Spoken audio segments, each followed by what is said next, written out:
दीक्षाभूमी येथून सत्याग्रह यात्रा निघालेली आहे। आपल्यासोबत हर्षवर्धन संपाद आहे। काय सांगणार, तुमच्या नेतृत्वामध्ये ही यात्रा निघालेली आहे? राष्ट्रीय स्वयंसेवक संघाला 100 वर्ष होत असताना महात्मा गांधींच्या चरणाजवळ शरण आल्यानंतर राष्ट्रीय स्वयंसेवक संघाचा फार मोठा वैचारिक पराभव झालेला आहे।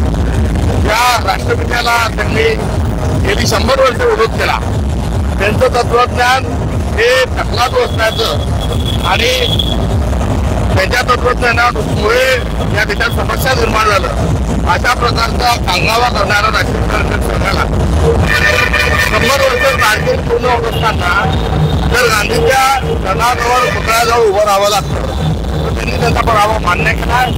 आता मान्य केलेल्या पराभवाच्या अनुषंगानं त्यांनी राष्ट्रीय स्वयंसेवक संघ हा बरखास्त करावा, विसर्जित करावा किंवा भारताचं संविधान आत्मसात करून संविधानाला अभिप्रेत भारत निर्माण करण्याच्या अनुषंगानं प्रयत्न करावे। संविधान स्वतःच्या मुख्यालयात ठेवावं, महात्मा गांधींचाही फोटो स्वतःच्या मुख्यालयात लावावा, हा सत्याचा आग्रह करत असताना मी संविधान सत्याग्रह पदयात्रा आयोजित केलेली आहे। तुम्ही आज संविधान यात्रा पायदळ यात्रा काढलेली आहे, नेमकं तुम्हाला महाराष्ट्रात काय संदेश द्यायचा आहे? महाराष्ट्रात, भारतात आणि जगात आपण सर्वजण विश्वशांतीसाठी कटिबद्ध आहोत।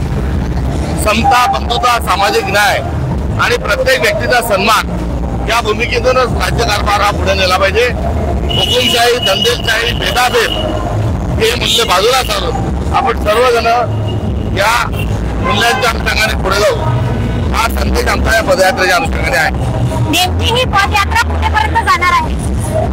मी सेवाग्राम पर्यंत जाणार होतो, त्या ठिकाणी तिचा समारोप होणार आहे 2 ऑक्टोबर। नक्कीच देशभक्ती करता रिपोर्टर नागपूर।